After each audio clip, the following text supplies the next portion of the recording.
Welcome to another edition of the Real Estate Talk Show. My name is Simon Giannini, and due to an overwhelming response of requests for more information about Florida real estate, I decided to record a true expert in the Florida real estate market. And joining me in studio is Michael Willett. So, Michael, are you on the call? I'm here, Simon. Thanks very much for having me. It's wonderful having you here on the call, buddy, for several reasons. A, you're a fellow Canuck, yes, which I like. And more importantly, I mean, I think you represent probably the typical demographic, because you've now set up shop in Florida. You live there in the cold months. You come back and forth, and you're a Canadian helping Canadians buy in Florida, which is wonderful. And I'm excited that the Maple Leafs are going to be in the playoffs this year. Isn't that, I know you're a hockey player, so that's great. Yeah, but that's another radio show. So let's talk about what our listeners are asking about, and that is Florida. And certainly, Florida is in the news. I think there's some great information. I also think there's a lot of misconception. So the objective today is to kind of cut through the crap, as it were, and tell people what's going on. And obviously, what precipitated the opportunity for us as Canadians started with the meltdown and the foreclosures in 2008, and of course continues to today. And what's fueling it is, the retirement wave. Exactly, Simon. And what's happened is there certainly was about 5 or 6 years of some very tough times in the real estate industry. A lot of people went through some difficult times, losses, et cetera. But what we've seen really in the last probably 12 to 14 months is a very, very abrupt turnaround. I'm not saying that it's going gangbusters, but it's in the last 8 months, for instance, with the bottom of the market having been last July. So since that point in time, we've seen increases in pricing, probably to the equivalent of somewhere between 10 and 14%. And we've also seen inventory disappear at an alarmingly quick rate. Yeah, we also need to point out to our listener, too, though, that yes, the bottom has come and gone in a sense, but one of the ironic things is there's many people that have been out there waiting for the bottom to hit to buy. Right. Well, it's definitely hit bottom, and what's interesting is when we look at the demographic numbers, the retirement wave is not going to crest for another 10, 12 years. So the biggest wave moving down south is still yet to come, and we're seeing right now the largest transfer of wealth in history. And again, we're not just seeing Canadians going down; we're seeing Americans as well. Because Americans now, when before the adjustment, a lot of them are going to the Caribbean and they're going abroad. Well, the fact is they got a huge adjustment in the biggest equity they had, which was their home. Yeah. So we're seeing not just Canadians heading down to Florida, but also many in America, even from some of the warmer areas, due to tax issues on the West Coast, the Californians and the Arizonians, and of course the Americans from the Midwest, all gravitating to the same place. Well, we need to remember, Simon, as well that yes, prices have increased 10 to 12 or 15% in the last 8 to 9 months, but we need to realize that when the market crashed in real estate in Florida in 07, 08, it dropped 60%. So yes, we're recovering, but the pricing is still just unbelievable compared to where it was during the height of the craziness in the marketplace. So that makes for great opportunities to buy. It astounds me when I come to Toronto and I look at sort of the marketplaces and what's happening in the condo market, and prices are for houses and condos in the $600 and $700 a square foot. And when I look at, you can buy as equivalent a beautiful product in the state of Florida for $100 to $120 a square foot. That's amazing. It's amazing. I mean, we're seeing houses sell for what one of my clients paid for a parking spot in Yorkville last week. But another advantage for Canadians as well is the fact that the dollar is pretty much trading at par. So if we were buying 10 years ago, we were paying 65 cents on the dollar as Canadians. We're paying a huge premium, 50 cents on the dollar premium as Canadians buying, and now it's at par. So a huge advantage. But as you said, a couple of factors. Number one, prices are still below replacement cost. Yes. But this is what I like. The ROI is much higher than what we're seeing in strong markets in the northern United States and certainly the GTA. Very, very strong rents are giving us very good return. But then the question comes up, why Florida? So let's talk about that. Well, I mean, again, with the baby boomers and a lot of baby boomers planned to retire a while back, but because of what happened with the economy in the United States, they delayed their retirement. So that being said, now there's going to be, you have the number 78 million here, but probably it's a little closer to 80 million and frankly, they are going to retire. So that's going to drive the market continually higher as inventory gets less and less. You know, I wake up every day when I'm in Florida and the sun's shining. So there's a really good reason for people to want to move to Florida. No state income tax. So the people that are able to make it their primary residence, they have that benefit. So that means that people from California, New York, and Ohio, and all those other states, it's to their advantage to move to the state of Florida because they get to keep, you know, 25% more of their money as a result of it. Absolutely. So Canadians are going down for the temperature primarily, yes. And the great values, and Americans as well. So several reasons. So now let's dive into some market statistics. Here are the housing stats. I'll let you talk to this. You know, 2011 versus 2012. What are we seeing? Well, what you're seeing, and you know, I think we also have a slide here that's going to show condos. So, but basically, every form of housing down in the Florida market, you see the price increase. This is over 2011, so year to year, basically, to 2012. You'll see a significant increase in the price, the median sales price. You'll see the days on the market is lessening, so it's down. That basically means that means houses are like houses and condos. This slide actually shows condos on the left and singles on the right. So we're seeing houses and condos sell faster, while inventory is shrinking dramatically, 27%, 25%. Exactly, and that's significant. Now, what will happen eventually is the builders in the Florida market, who have been pretty dormant because, again, you couldn't build for what you could buy for because the cost of materials, in fact, did not drop in value. So it costs as much today as it did during the boom to build a house. So they stopped building because they couldn't compete with what was on the marketplace. Well, now that the inventory is lessening, pricing now has gone up, as I mentioned, about 10 to 15% in the last year.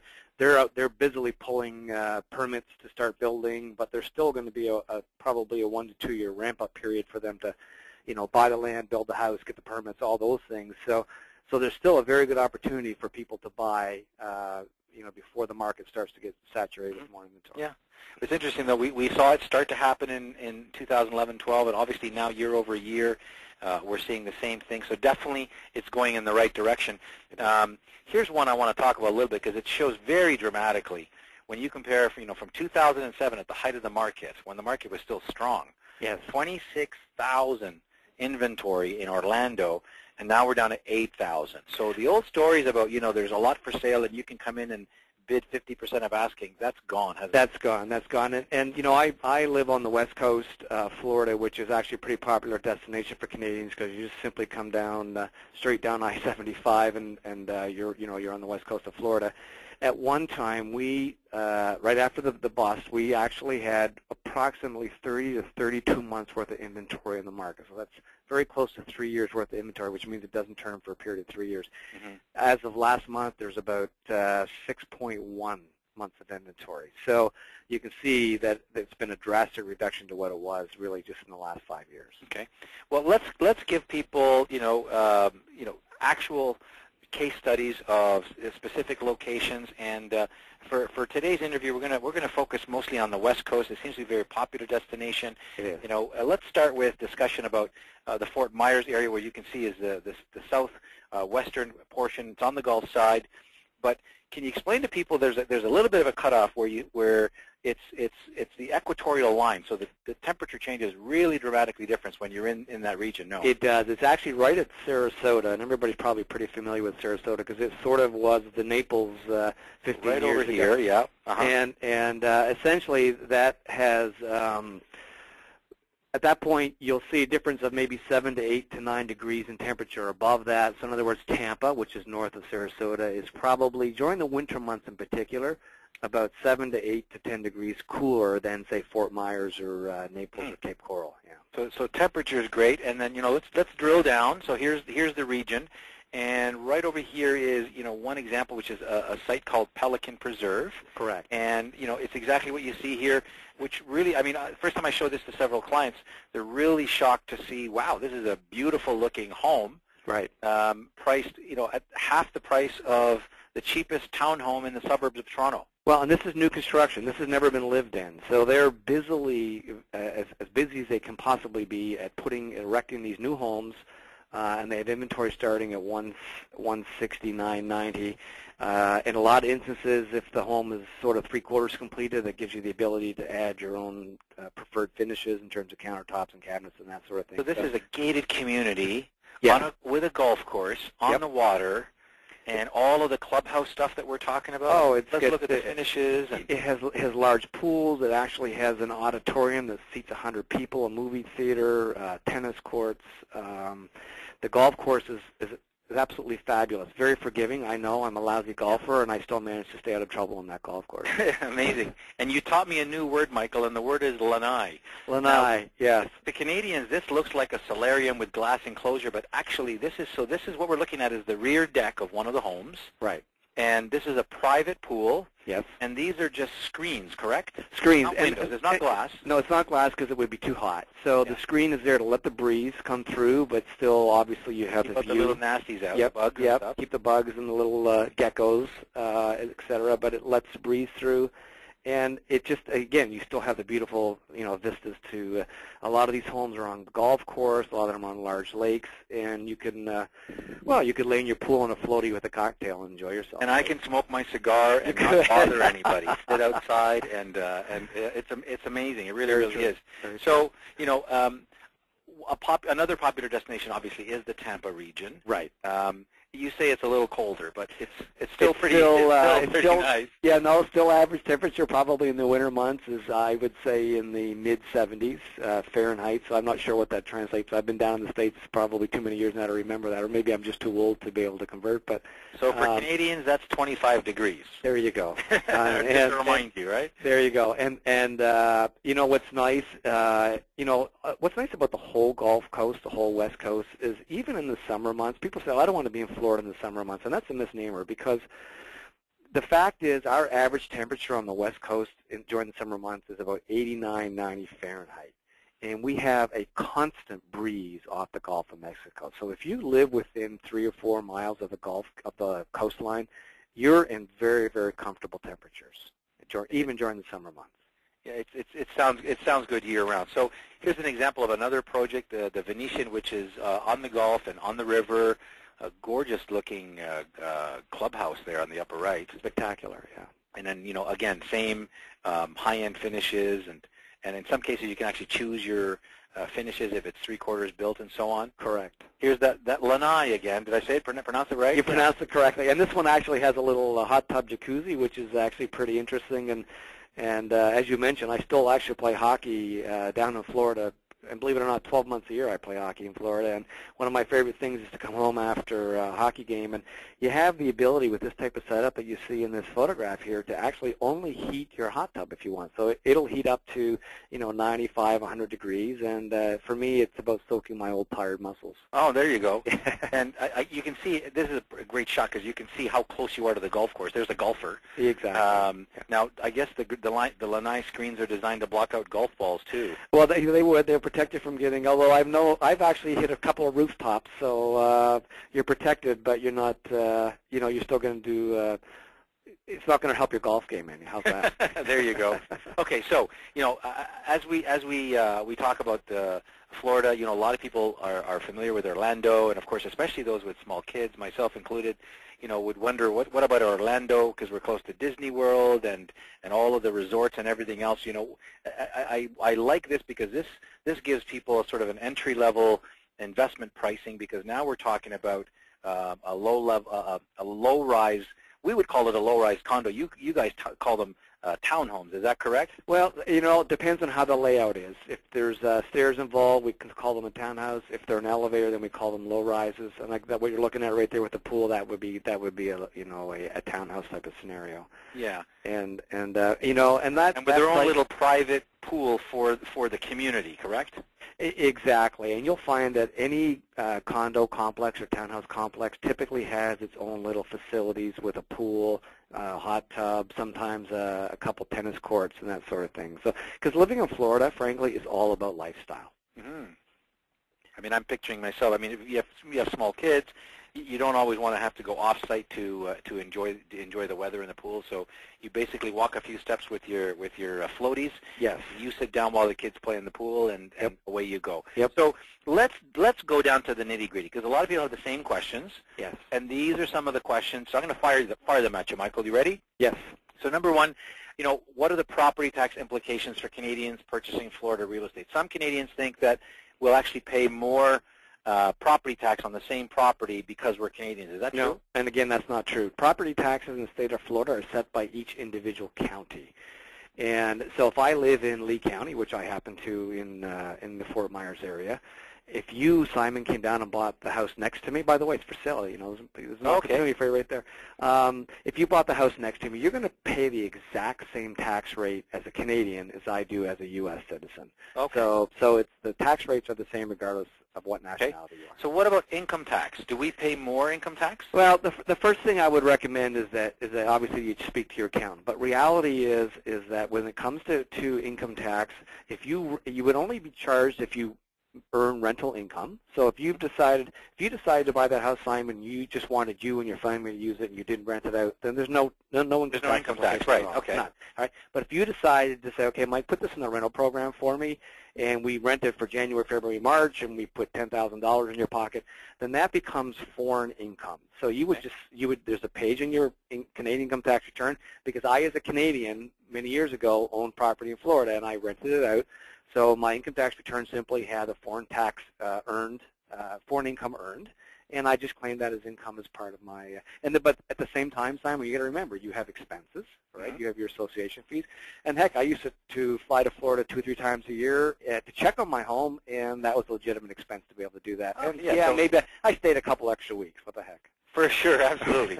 But the question comes up, and I'm not to beat up the point, but the question comes up. Doesn't the IRS want me to pay tax on that money as well? There's a tax treaty between the countries. So as long as you're claiming it somewhere, it's not necessarily to file in both countries. Okay. Again, your accountant's the expert. Yeah. But typically, I found that you really don't need to.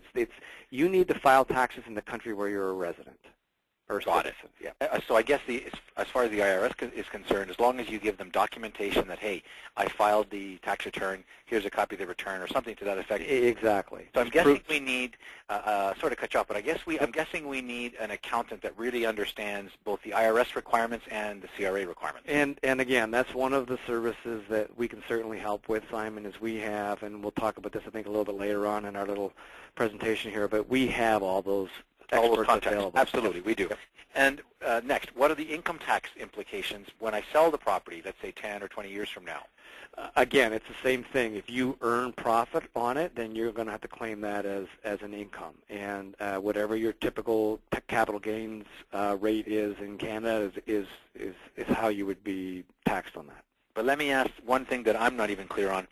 Isn't it true that in the U.S., if you had a mortgage as well, you could write off all the mortgage interest against you can the income on it, and as well as the capital gains, correct? That's correct.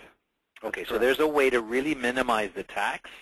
I would not say avoid tax, but minimize the tax legally. But you have to have the right advisors to make sure that it's structured properly from the beginning. And I think that's probably the mistake that most people make, almost in general in real estate, is they try to figure everything out on their own. And there's a lot of info out there on the internet, but not all of it is correct, and some of it is probably relevant for different states. But you need to know not just what's going on in the country, but you need to drill down to the state and even the county, correct? Well, exactly. And really, for a couple $100, it's peace of mind, and it'll save you, way beyond that when the time comes that you make your move. So okay. Yep. Now, one more question. Who pays the difference of the owner's HOA, which is Homeowners Association costs for the unclosed unit? It's kind of like in Canada. We know we pay for a condo, we pay maintenance fees. Right. This is the same kind of thing. This is an HOA or a maintenance fee, either for a condo or even in the singles in a gated community. Right. So if there are 100 homes in the community and 5 of them are unsold because of the state of the market, are the rest of the owners responsible for the cost? In real terms, they are, but in actual terms, what happens is, and I actually sit on a couple of homeowners association boards down in Florida, and I can tell you that what happens is the board has ability to go in. They can use money from reserves to temporarily make up any shortcoming. At one time, one of the boards I sit on has 120 units in it. We had 15 what we called delinquent, where people just walked away because of the crash. Now, first of all, I also, I should probably preempt all this by saying what just happened was very, very unusual with this huge crash. So this concern that we're seeing today is really pretty much all but disappeared.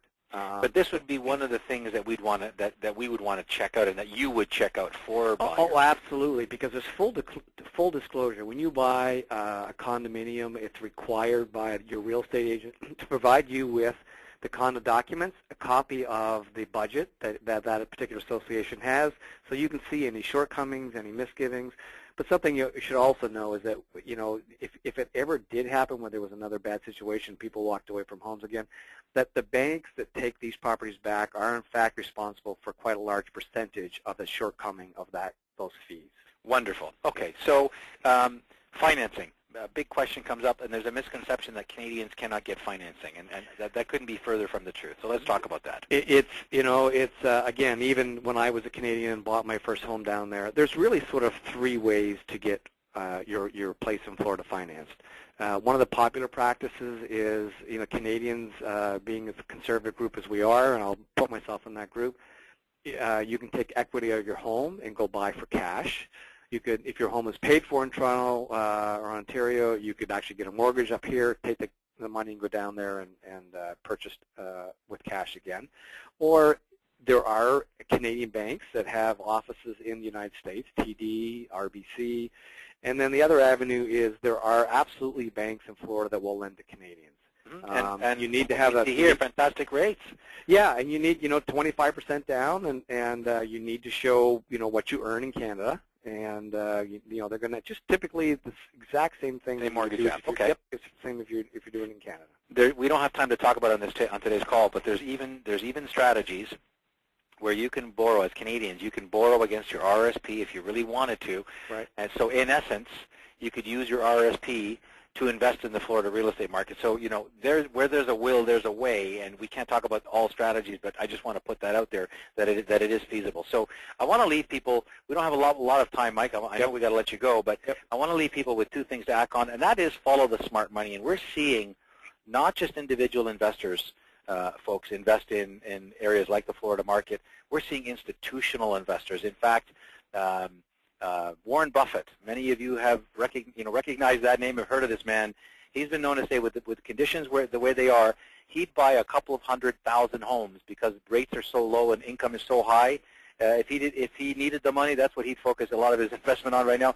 So we follow the smart money, and we buy prime locations. We don't buy the cheapest. I mean, there certainly are cheaper homes for sale in Florida, but we don't buy the cheapest homes. We buy prime locations, because when the market really starts to accelerate up, those are the ones that are going to go up in value first, correct? Well, we expect to see over the next 3 years, 4 years, a minimum of 10% increase per year. So, you do the math over 3 or 4 years where you're going to be with that. And the other reason is as a Canadian, you live, 1,500, 2,000 miles away. And so you want to be in a location that's going to be safe. I'm a big proponent of living in a gated community environment, because when you're not there, there's other people there that are able and capable of looking after your properties. Fantastic advice. Yeah. So I want to leave people with next steps, and next steps are really, really simple. We're going to walk you through quickly. Number one, you need to figure out the financing before you waste a lot of time and energy. And we can help with that. We can help with that. You can schedule an appointment to meet face-to-face with Michael. I know we've got your schedule, Michael. You're actually in and out of Canada. You're here for a week. You're back in Florida, back and forth. Correct. Once you do that, we can make an arrangement for you to view the properties in the right locations that are fit for you. You book your flights and hotels. You've got people on the ground, Michael. You'll pick them up at the airport, correct? We can. We pick them up at the airport. We can show them properties. Some choose to rent their own cars so that they can explore things on their own, but we'll certainly make life easy for you. Yeah. So you fly down there, you see for yourself, you pick the exact unit. As well, we're going to make available our list of all the professional services that you'd require: accounting, maintenance, property management, legal, everything you need turnkey, because you've done it before, Michael, and you've helped And this hundreds do it as well. Yeah, absolutely. And this is really a critical component, Simon, because you need to make sure that you're dealing with people that aren't going to steer you wrong. And I know that, you know, you and I are excited about our association because, heck, I'm a Canuck, right? Yeah. But the long and short of it is I've been down there now for going on 15 years, and I've made all these contacts of good, decent people that are trustworthy that we can count on. It's amazing. And, you know, I think I shared with you, and I want to share with our listeners, I have a plan. And here's my plan. Canadians need to go down and buy up all the Florida real estate and then sell it back to Americans for a profit. You know that on the west coast of Florida alone, in sort of my small area, there's over 20,000 Canadians that own homes in my area. Well, many people don't know this, but and correct me if I'm wrong, but close to 30% of the real estate bought up by international investors in Florida is Canadian. So we are definitely a dominant force. And I know we got to let you go, and we got to wrap up this show segment. But for more information, folks, you can give us a call at 416-979-0333 or email us info@reccanada.com. We'll connect you with Michael. You can set up a meeting here in Canada, or you can set up a meeting to meet Michael in Florida. We'll connect you with him, get you the information you need, and that's it for today's call. Michael, it's been wonderful having you on the show, and we've got to have you again. I know there's more questions that people have about the Florida. Simon, I appreciate it, and next time we have an opportunity, there are some specific, maybe some specific products that we can talk about to show people exactly what can be purchased for $100,000 and what kind of rental income, et cetera, et cetera. Fantastic. So look forward to the next segment. This has been the Real Estate Talk Show with Simon Giannini and our expert guest, Michael Willett. Michael, we'll talk to you soon. Thanks kindly. Take care, folks. And again, don't forget, for more information, give us a call, 416-979-0333, or email us info@reccanada.com. We'll get your contact information. We'll connect you with Michael and his team of experts. And that's it for today's show. You're listening to the Real Estate Talk Show with Simon Giannini. Take care.